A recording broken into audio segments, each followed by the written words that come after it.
Hey everybody, it's Chris here on a very special episode of The Process. I have Chau Nguyen here. He is the founder and CEO of one of the hottest new tech startups out of Atlanta. Stick around.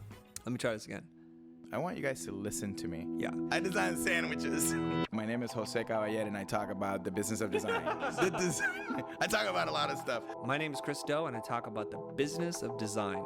At the center of this operating system, it's about understanding. Jose, can we just tell them what the show title is? I hate you, dude. You are watching The Process. And we're back.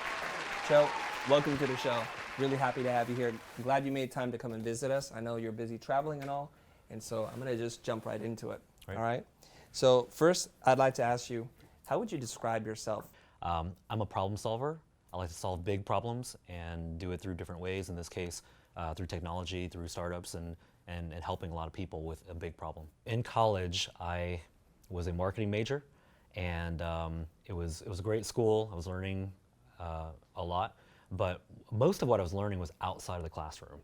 And so I got a great internship doing sales, learning how to become a salesperson, sell myself, market myself, go out there and just throw myself in the field. And so I got a lot of hands-on experience, and the more of that I did, the less interested I was in school. And so it was kind of a slippery slope, because here in one hand, I was getting a lot of confidence, I was making money, and I was learning to be a professional, but I was still, I wasn't done with college yet. Yeah. And so I had to make this decision because I performed so well in my internship in college that they called on me and said, we want you to move to LA and be our VP of sales. And so that was a big decision because I wasn't done with school yet, I was losing interest, but I was getting really, really good at honing in on my craft, and I was passionate about it. And so my parents weren't very happy with the decision, but I decided that this was something I had to pursue. It was a huge opportunity to go out and do something I hadn't done before, and I could always go back to school if it didn't work out. How many years of school did you complete at that point in which you're making this big decision? Yeah, 2.5. 2.5, so you're like a junior. Yeah. You're a junior, and it's kind of like that weird place where just a little bit more and you'll finish. So besides your parents, was there any other kind of voice inside your head that was telling you, you know what, just follow the try and true method and just go and finish school? Yeah. So I think that one thing that I was never afraid to do was to break the mold and go through the door that everybody else was not going through. And so to me, being an anomaly has kind of just always been part of who I am, and I really trust my gut. And my gut told me that this opportunity was too big to pass up.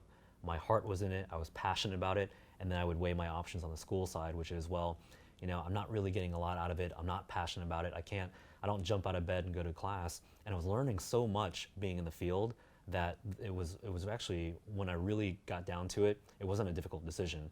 And I know people say you can always go, it's hard to go back, but I kind of felt that if this didn't work out, I could go back. So I had a safety net there. But what I didn't have was, if I didn't capitalize on this opportunity now, then maybe it doesn't come back again. And it was a really good opportunity. Right. Coming from a more conservative, traditional Asian family, Sure. Where did this come from, and where did you see this happen? At what age? And do you have any instances where you remember, like, okay, there was a safe choice and there was this crazy choice. I always went for the crazy. Right. One thing that I was a very quiet kid growing up in our conservative Asian family, and they were very traditional, so we didn't really do too much. We didn't assimilate with the culture as much, and so kind of a little isolated then. Yeah, we're a little isolated. I know what you're saying. And then I think a big change was when we moved from Houston to Oregon. Okay. And all of a sudden the demographics change, and I'm older. I'm starting to go to school with more people, in the community, and I was still quiet, but I was very observant, right? And so all of a sudden I could compare my current culture, which is traditional, safe, work ethic, studying, school, with this kind of other culture that, and I think what I did was I kind of picked the best parts of both and kind of, ran with it. And so I wasn't really traditional, but I wasn't too far, out of the box. Oh, interesting. I was kind of a blend between the cultures. Okay. Was there something else? Like, where did this kind of entrepreneurial spark begin?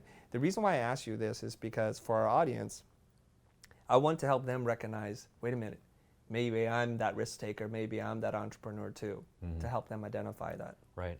So I had the entrepreneurial drive since I was a kid.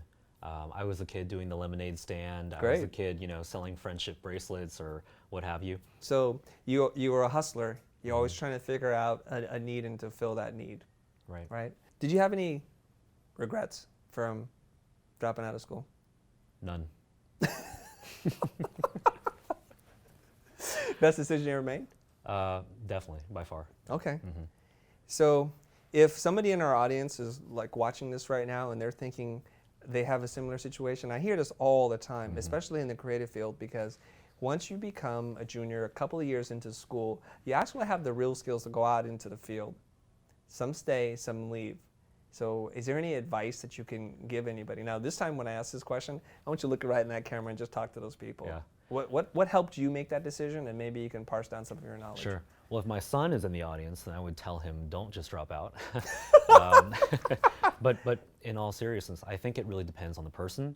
It depends on the opportunity. For me, it was very clear because as an entrepreneur, you have to trust your gut, right? And your gut's going to tell you things like you're ready, you're not ready, and it's okay to fail. Odds are I could have failed and I should have failed, but there's a very good reason why I didn't. And so another part of being an entrepreneur is that you just have to have grit and determination and persistence and will, and that has to supersede everything else. And so, I don't recommend it for everybody, but if you have a great opportunity, your heart is in it, and you are just stubborn as all get out and you will not give up, then you should consider it. But it's not just okay, I'm gonna pound my chest and go do it, just to do it. You have to really weigh your options, and a lot of entrepreneurship is weighing risk and reward and deciding when to pull the trigger and when to wait. And so in that particular case for me, with those circumstances, it was very clear to me, and I have no regrets whatsoever, but I also was very fortunate. I had a good environment and I capitalized on it. But it doesn't work out that way for everybody. Now, the good news is if it doesn't, failing's not a big deal, right? If it didn't work out for me, I would have gone back to school with my tail between my legs and told my parents you were right, and I would have finished the traditional path. But if you don't take that risk, you don't know. And so I'm big on quotes, and it's this whole high risk, high reward thing, right? If you want something, you've got to give up something for it. So it was a sacrifice. You talked about grit, determination, and will. How does one quantify that? Because everybody says, I got grit, I'm going to grind, I'm determined. And I think you read in Fast Company, some of the entrepreneur magazines, or maybe Harvard Business Review, where they're profiling all these startups, and they're making millionaires, minting them like left and right. So everybody looks at the positive side.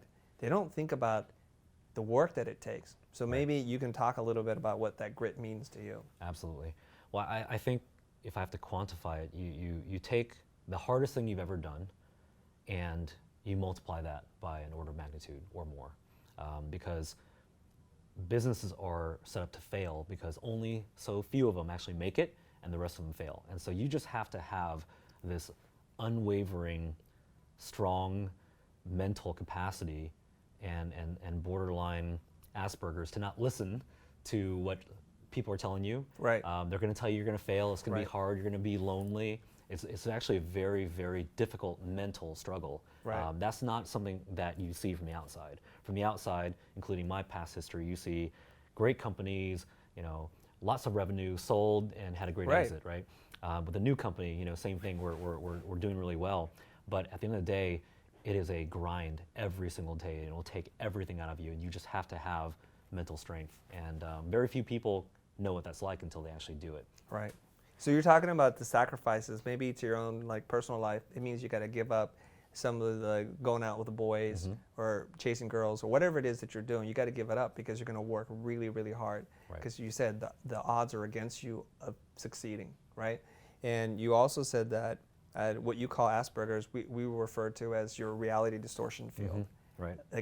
And it's coupled with this other part, which is very selective listening. I find that entrepreneurs, people who are really successful, have a very particular way of just tuning in on the positive frequencies and not the negative. Right. Because if you look at a situation in its kind of objective reality, there's 99 ways for it to fail. But you don't see any of those things. You just see the one way it can succeed, and you focus your energy in there like a laser guided missile. You just go in and you just attack it until you get there. If not, you remeasure and you form a new plan. In this case, you could have gone back to school or perhaps met some other people, and maybe that's what happened. So you came to California, you dropped out of school temporarily, and you went to work, and then you founded Campus Special.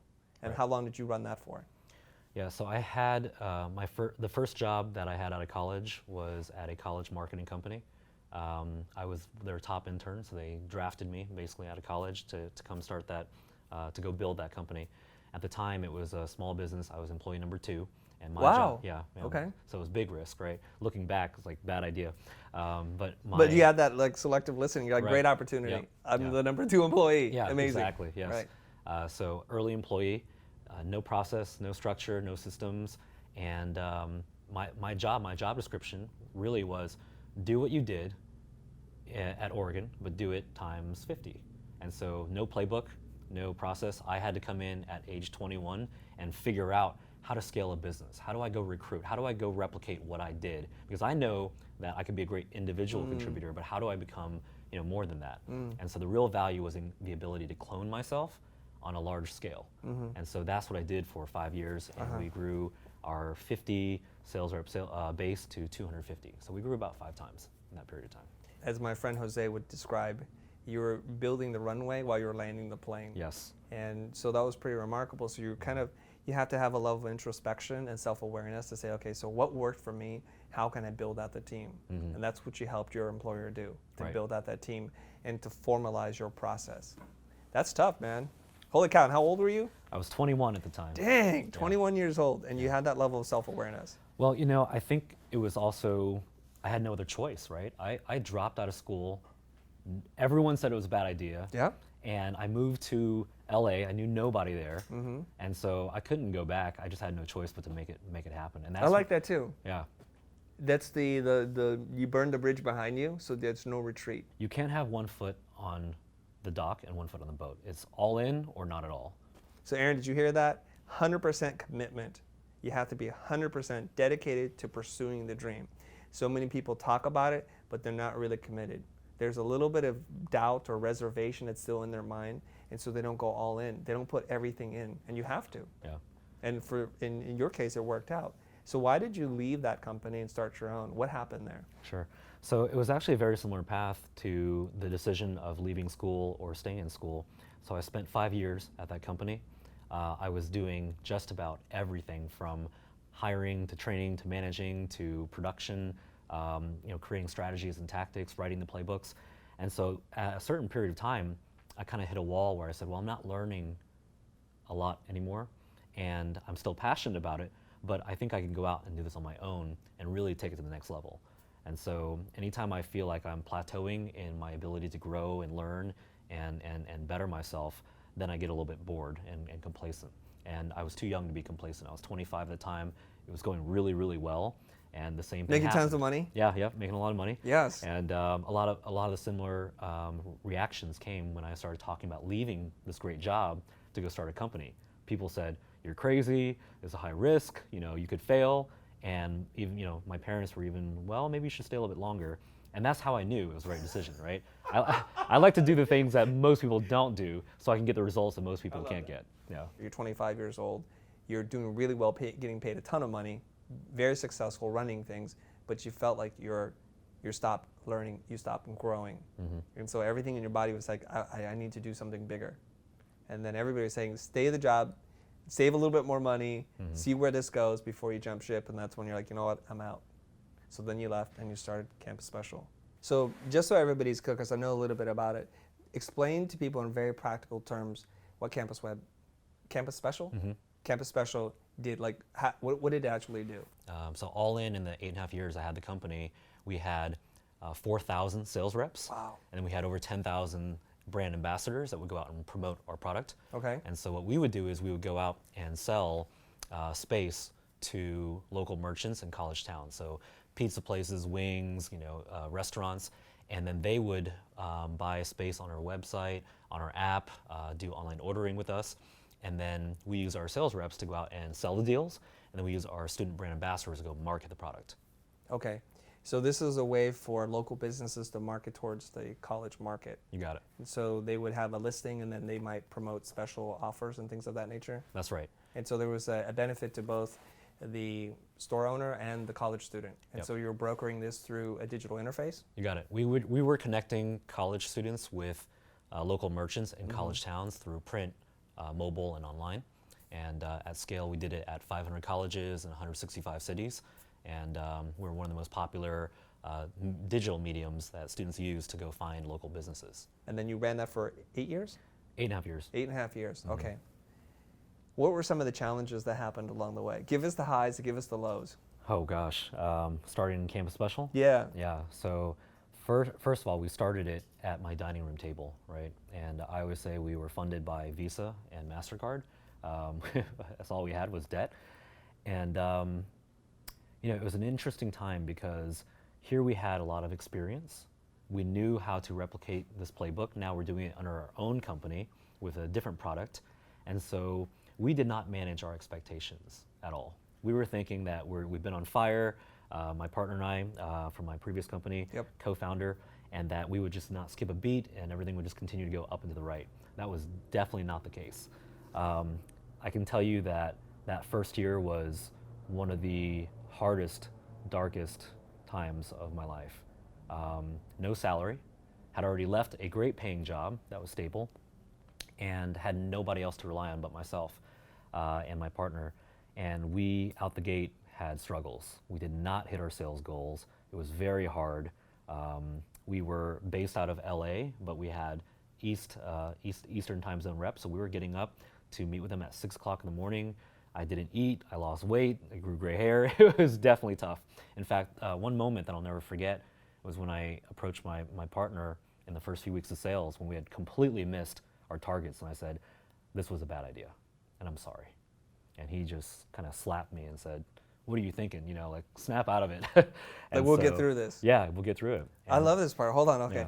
So it's nice to always talk about the good times, Sure, the gravy train. Yeah.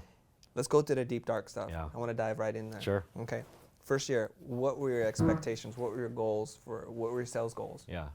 We had projected $2.5 million in sales. From nothing to 2.5. Yes. Wow, okay. Yeah. Maybe that time you set the bar a little bit too high for yourself. We did. From 0 to 2.5, that's a lot. Yeah. Okay. So managing expectations is so important. Whatever projection you think you're going to hit, you should cut it in half and then cut it in half again.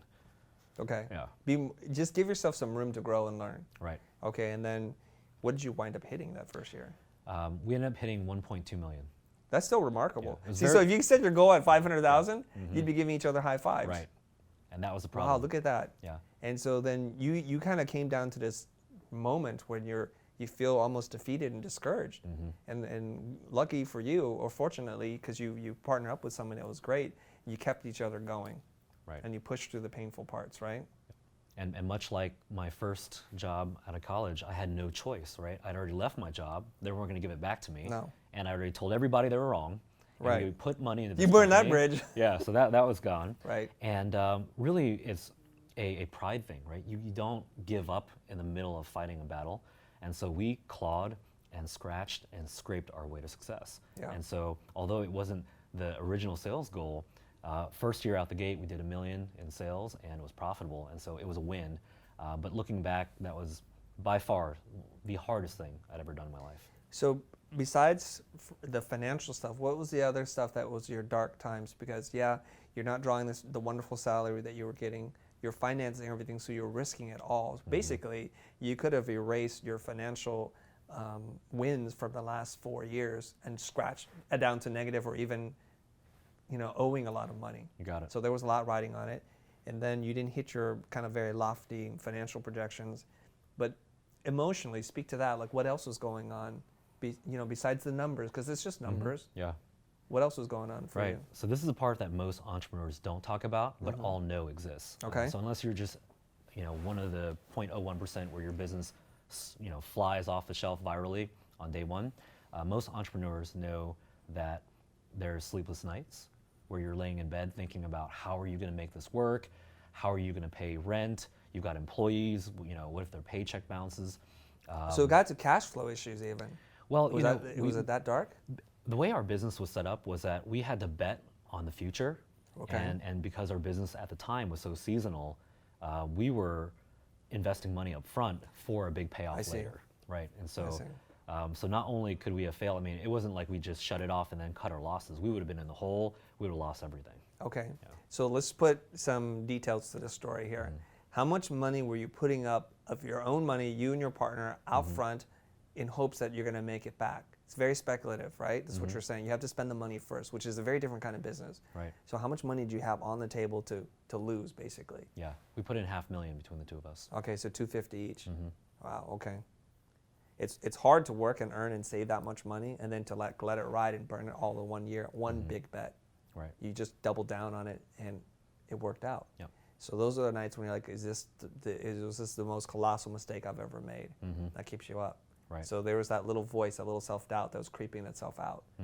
And luckily you were able to smash it down. Sure. Okay, so that's a dark time. Is there like, let's talk about a high point, like when you knew like, okay, this was the best decision we made. Yeah. So we kept fighting. There was definitely a time early on in the sales cycle where we could have just given up, said we were wrong, and go do something else. And those thoughts haunt you, you know, like you start thinking, well, what should I do next before this one's even over? And then we snapped out of it. We pulled our way through and fought back and ended up making a very good first year. You know, I think it was still clouded by our expectations that were set so high. So even if you did that, you're like, it just still didn't taste right. Yeah, it didn't taste right, but No. it was a win. Okay. And survival, I mean, that word, you know, comes up a lot, and I think about that a lot as an entrepreneur, is that you just have to find a way to survive. So going from lofty goal to half that, we had this never be satisfied kind of philosophy about where we're at. So I think even if we had hit 2 million, we would have said, oh, we should have gotten 3, right? Right. And that's part of how you have to be. That's your drive. You have to be. Right. If unless you just want a nice, steady lifestyle business that pays the bills. We wanted to grow this thing and grow it and be aggressive about our approach. And so I think no matter what we had done, we wouldn't have been high-fiving each other. And then in subsequent years, when the business really boomed, okay, then we got really excited. But that first year was not about high fives and celebration. It was just, can we keep the lights on? Right. Yep. So each year, do you just take all the money and put it right back into the next year? So then you keep, it's like you keep betting on black or red or whatever it is, Yep. right? Because that's what you have to do. It's a big outlay of cash up front in hopes that you're going to grow your business. Because you might have had maybe a good year, maybe you'll have a better year, or you might have a terrible year the following year and it just falls apart. Sure. And this is where, you know, it goes back to, we had blinders on, right? So we survived the first year, we do $1 million in sales, and we say, okay, next year, we're gonna more than double that. And the next Right. year, we're gonna double that. And so we never felt like, we never had a safety net, right? We never held back.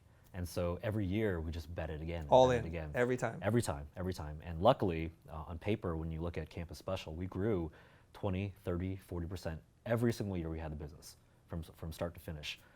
Through the recession, through the bad economy, through all kinds of, you know, natural disasters happening in the regions that we're in, and we just found a way to win. And that's a drive and philosophy you have to have if you want to win, because more things will go wrong than things will go right, and you just got to figure out a way to make it happen. Let's take it now down to, because I want to get to HireWire really quick here, but let's take it down to like why the exit, what happened, like why did you get out? Yeah. So we saw an opportunity in 2013 to take a parallel path of, okay, we're now doing 8 million in sales, it's going really well. Should we double down and really take this to the next level and build 16? Well, Is that the idea? build a $100 million business? Sure, right? okay. So we thought about going out and raising venture capital. Okay. At that same time, we had interest, and we've had interest throughout the years because we were very well known in the college space. You're making a lot of noise. Yeah, so we made a lot of noise, we attracted a lot of attention, so we had inbound interest. Okay. You know, we were fortunate. We met a company, had just gone public, had cash to grow by acquisition, and it was a great fit. They were here to save people money, students money. We were here to save students money, and we fell in love, and it kind of Similar happened very mission then. quickly. Sure, Okay. very similar mission. So you were looking to raise capital, and along the way of raising capital, you got interest in somebody wanting to acquire you guys to Right. grow. This is the thing that I struggle with. Somebody came to me and said, here's a chunk of money, just walk away, we'll run this thing. I think about, well, what else am I going to do now? And I'm not doing it for the money, I don't think. I do it because it's the thrill of the kill. It's like the challenges and learning how to grow. Were you going through similar things, or was it very clear for you this is the right move at this point in time? You know, I've never chased money, and I've just focused on providing value, working my butt off, and just, you know, focusing on that as opposed to cash and liquidity. And so what was right for the company at the time was this crossroads of, if we're going to continue, can we continue to bankroll the company, or do we need to get outside investors, or do we need to get a strategic investor? And so the right move for the company was to bring in a company with larger coffers, more engineers, a larger footprint, and together we could grow the business faster. And so that was the path that we chose. It was clear for us. It was okay. So what did you exit out for? Yeah, so we sold that company for over $20 million. Okay. Great, congratulations, man. Yeah, thanks.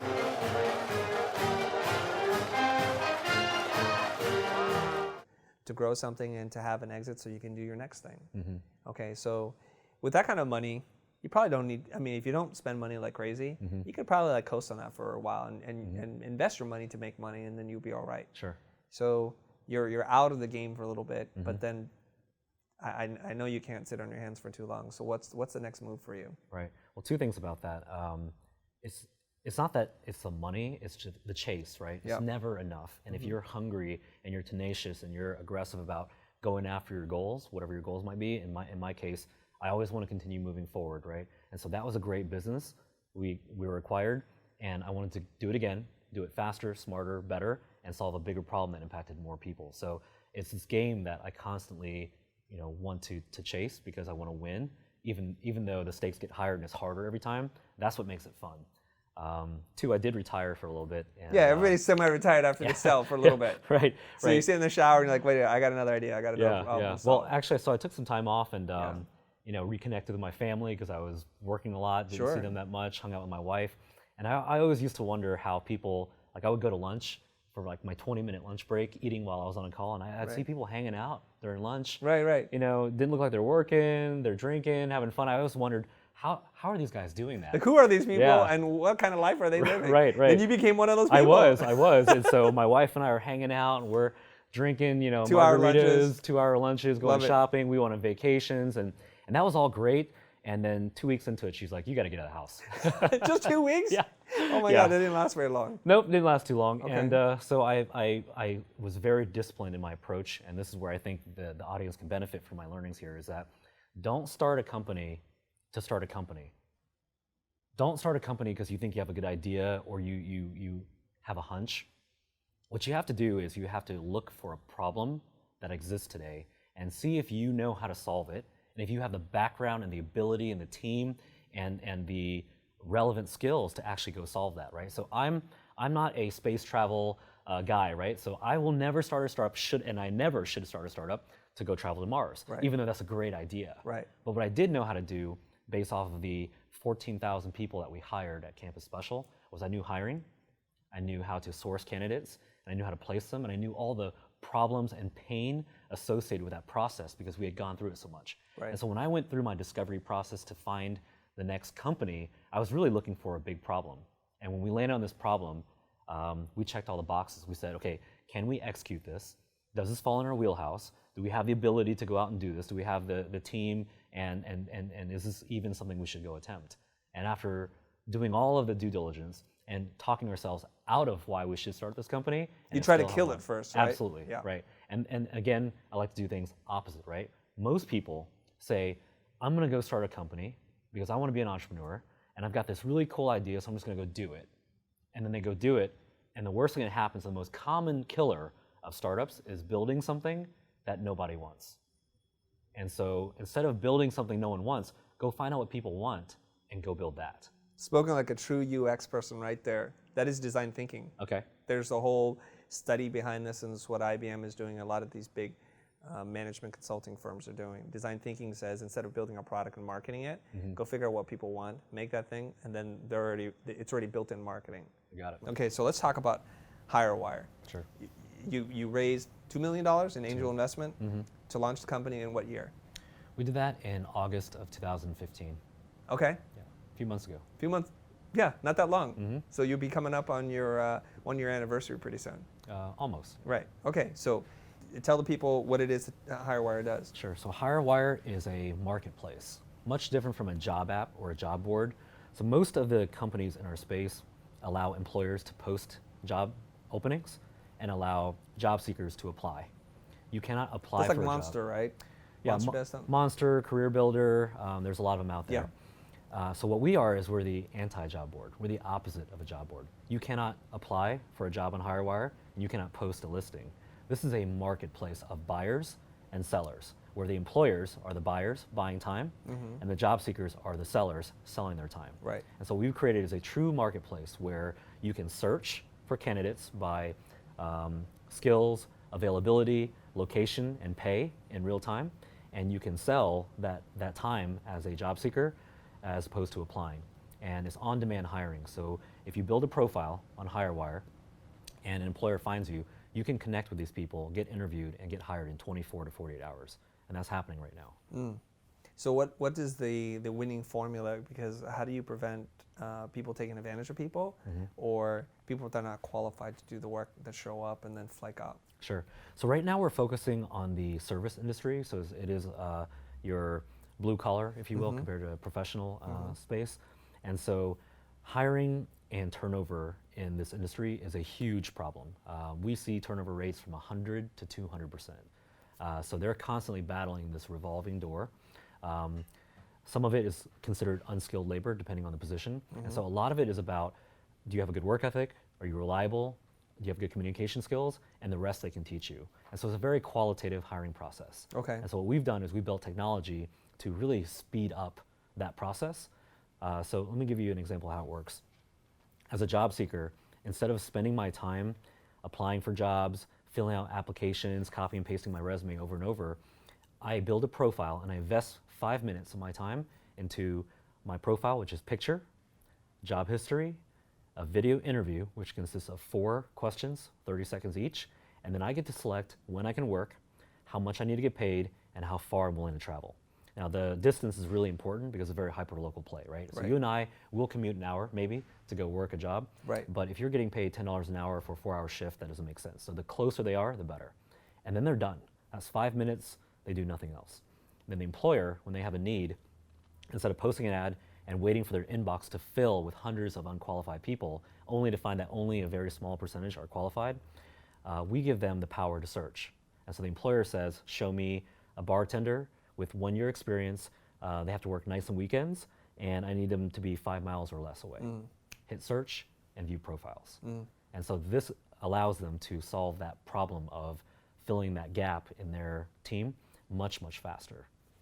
That's great. So you removed the major pain points from both sides.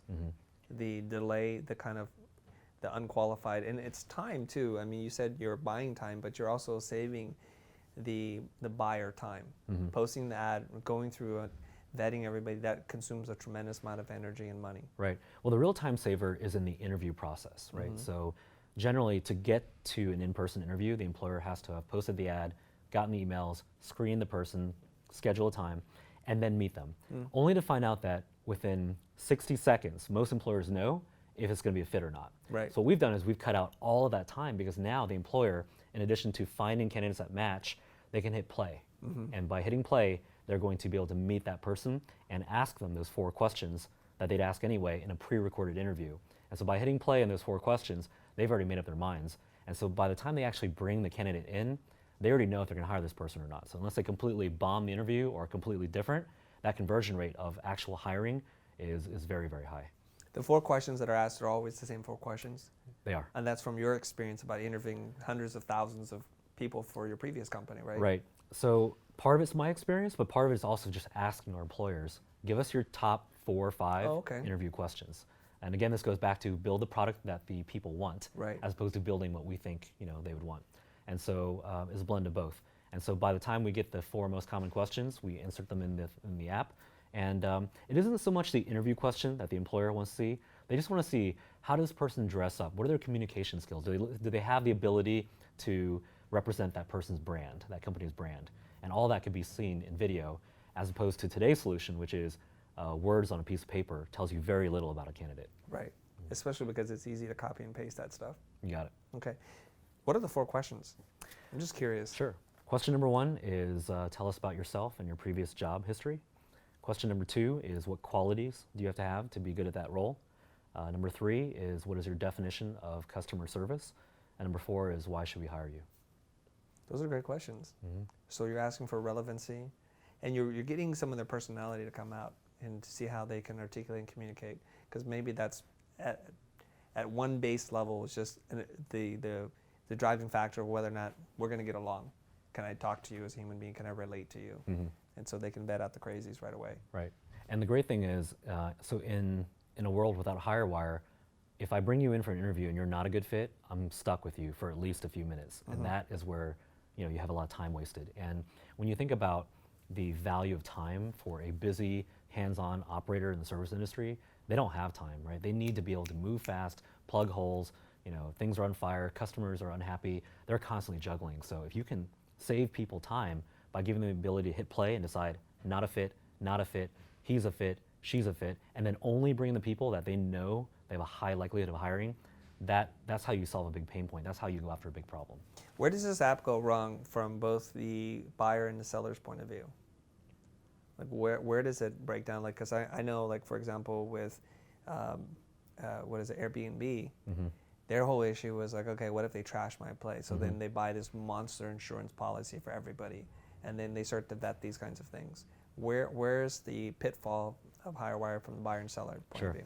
So what are the risks? I can tell you right now, having been live for 90 days, we're learning a tremendous amount about our buyers, our sellers, our marketplace, and our acquisition engagement strategy. And the risk is that HireWire works so well that it actually makes it easier. It does make it easier to get in their job, so people jump more. And so there's things we can do from a product perspective to limit that. So for example, if you get hired by an employer on HireWire, there's a way for them to take you off the market. That way you don't start in day 3 and then you got a better offer and you're out of there on day 4. So that was happening, and it's a testament to how good our product is working, is that we had people getting 10, 15, 20 offers.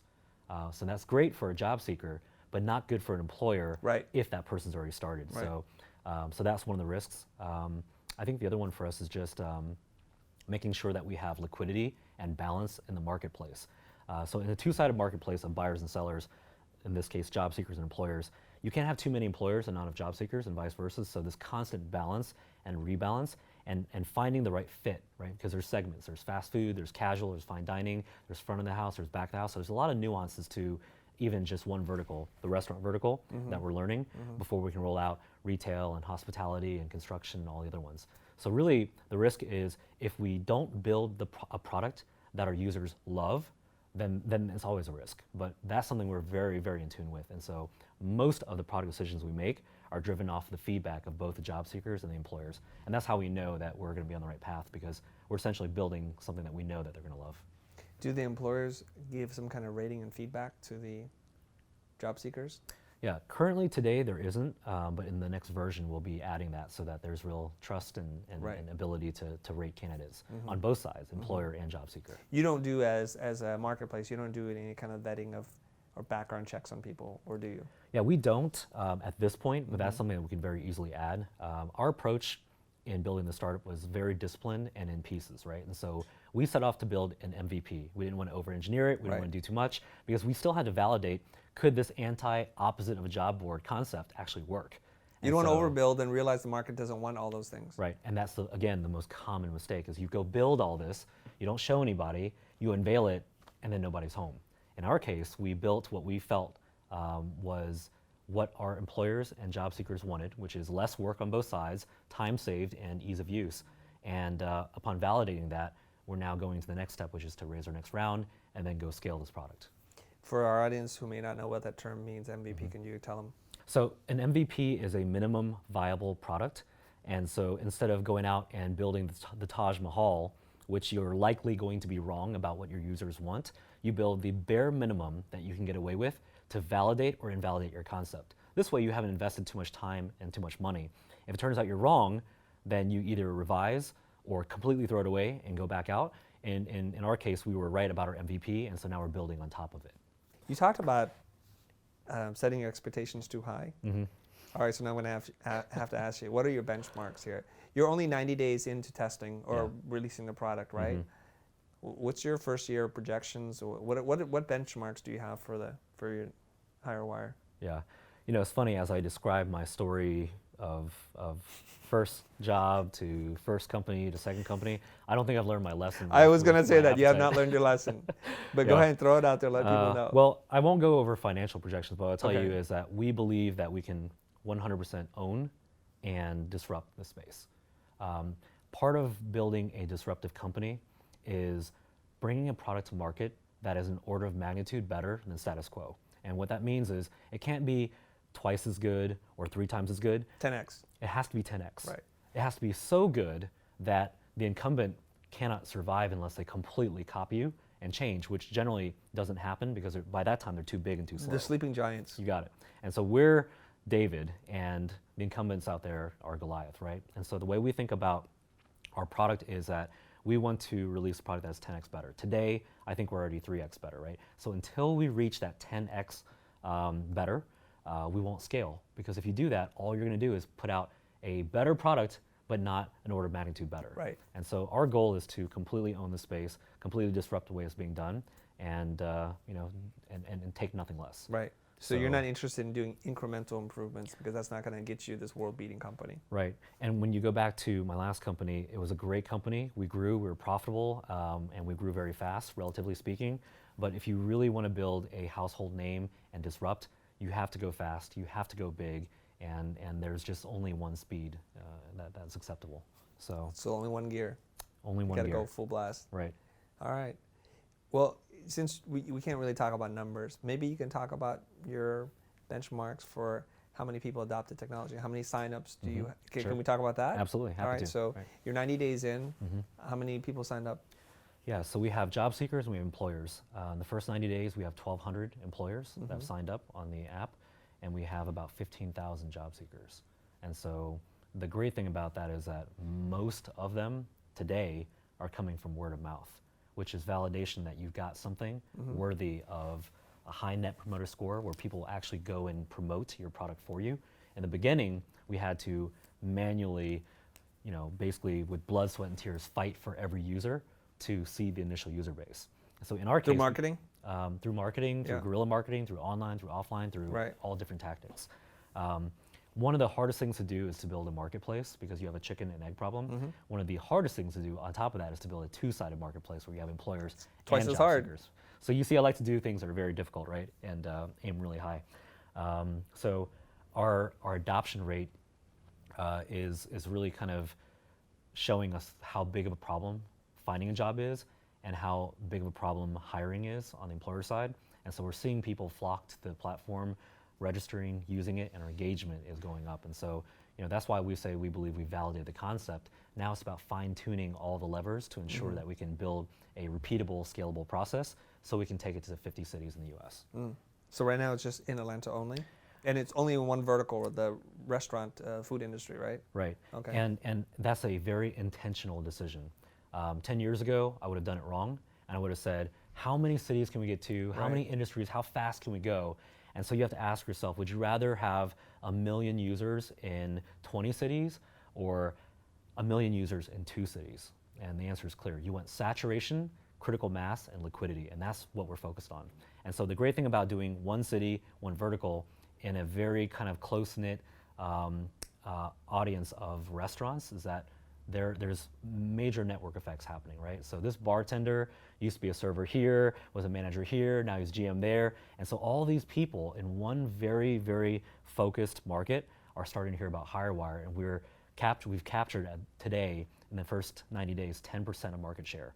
Our goal is to capture 25% market share in every city in 120 days, and we're very confident that we can do it. We're on pace to do The it now. benchmarks, yeah. Yeah, so that's one benchmark for you. Okay. But it kind of goes back to if you have something people really want, not just kind of want, not third on their list. If you can solve their number one pain point, and you do it with a product that is easy, fast, elegant, well put together, and you're actually getting people hired, and that's our North Star, right? If we have job seekers and employers that use it, but they're not getting hired, then it doesn't matter. Right. And so as a company, we've set one clear North Star that everybody, top to bottom, intern to C-level in the company, knows that hires matters above anything else. And if we don't get people hired, then we failed in doing our job. What's the revenue model for you? Yeah, our revenue model is based on connects.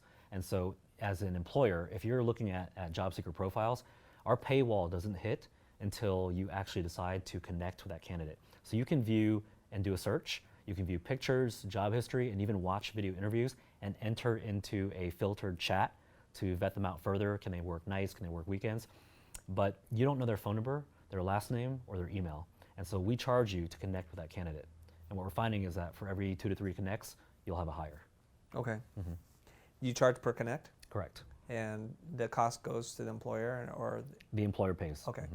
So would you mind sharing with us what a typical day at work looks like for you? Just high level stuff, what it takes to make it in this world. Right. Well, I think we should first talk about how the media has romanticized entrepreneurship and startups, right? And I think a lot of that, I really believe a lot of that comes from the recent success of companies that have made it big.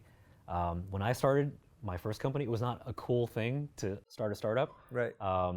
Now, I think with apps being accessible, kids being able to build apps out of high school and college, Snapchat, founded by a 20-some-odd-year-old and becoming a billionaire, Facebook, Twitter, it really makes everyone believe that it can be done. And it can be done, but it is the gap between what they think it is and how hard it's going to be versus how hard it actually really is huge.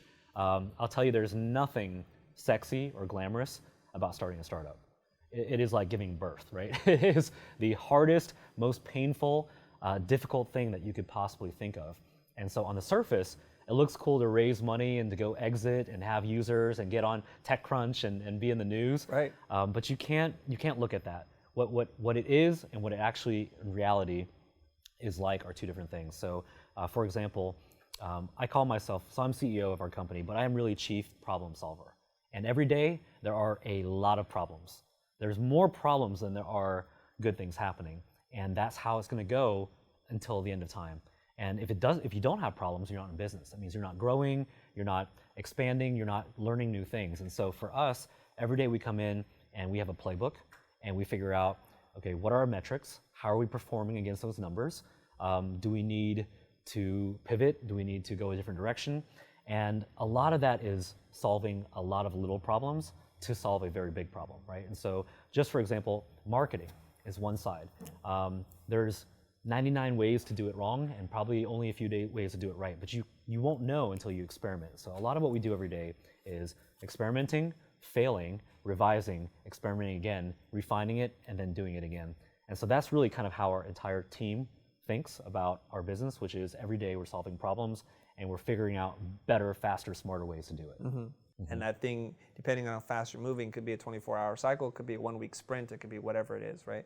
So you talked about analytics. Is that the first and last thing you look at every day? I'm just curious, because that's what I do. Sure. It is definitely the first and last thing I look at. But for those of you watching, maybe you're not a data person, or you're not an analytics person, or maybe you're not a sales person, or whatever.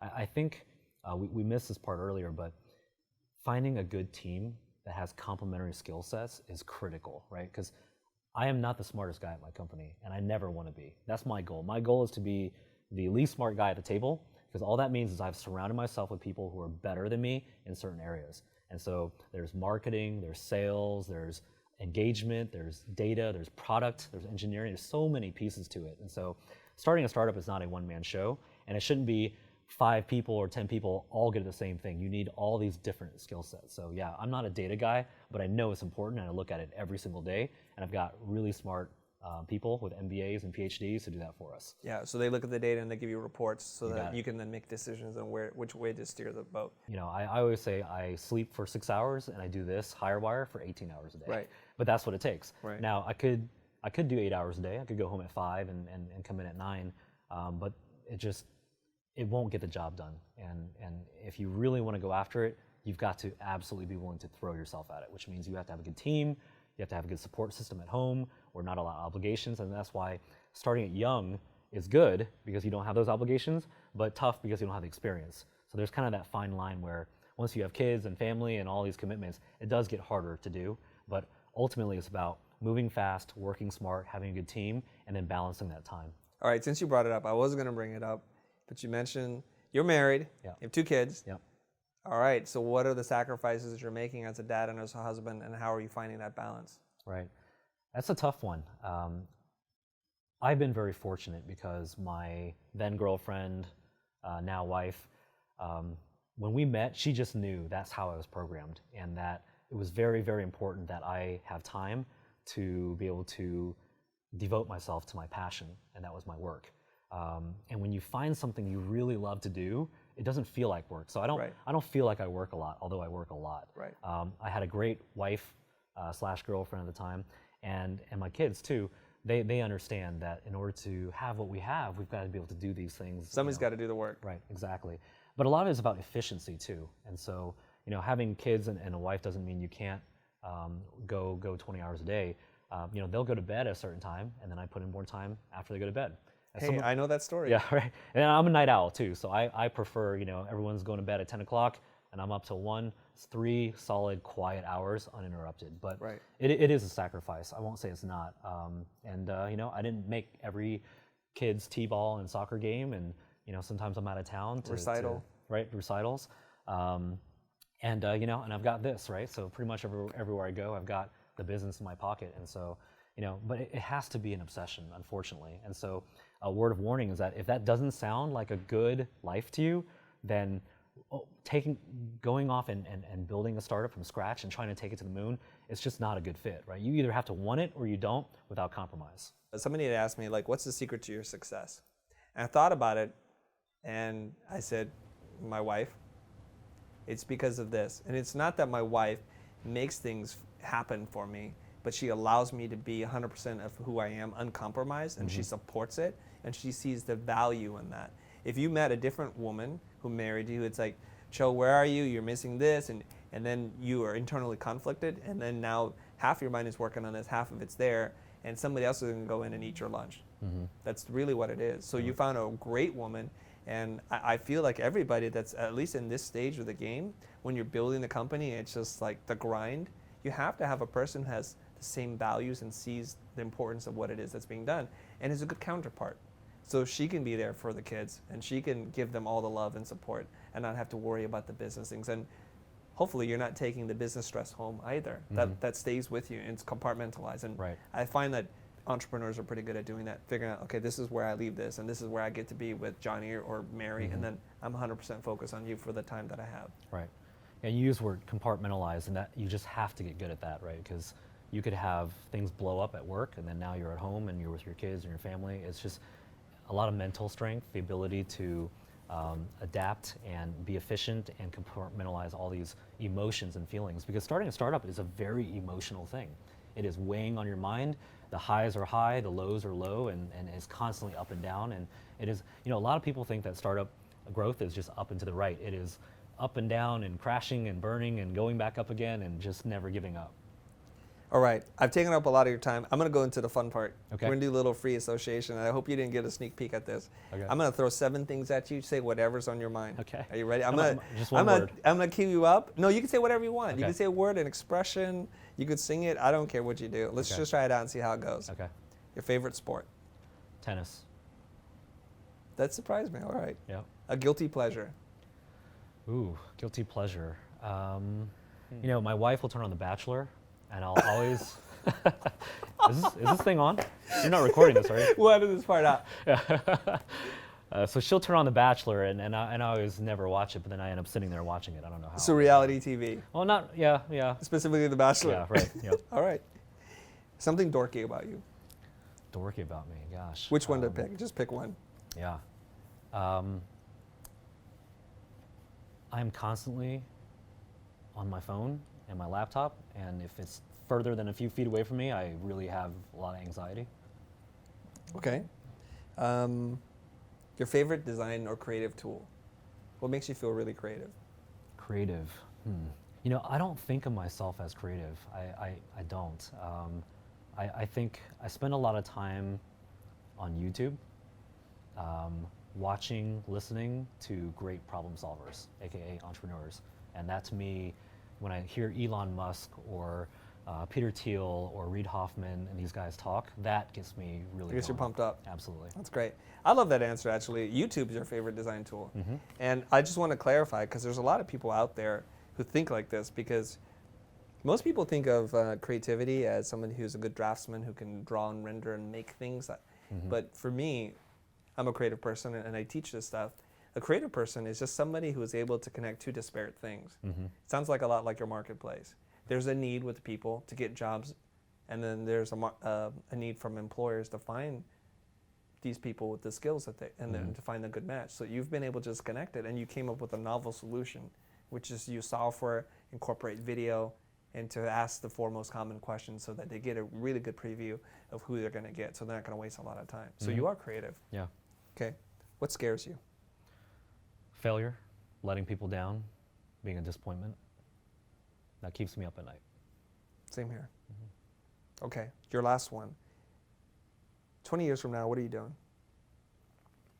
It could be anything, personal, professional, 20 years from now. Yeah.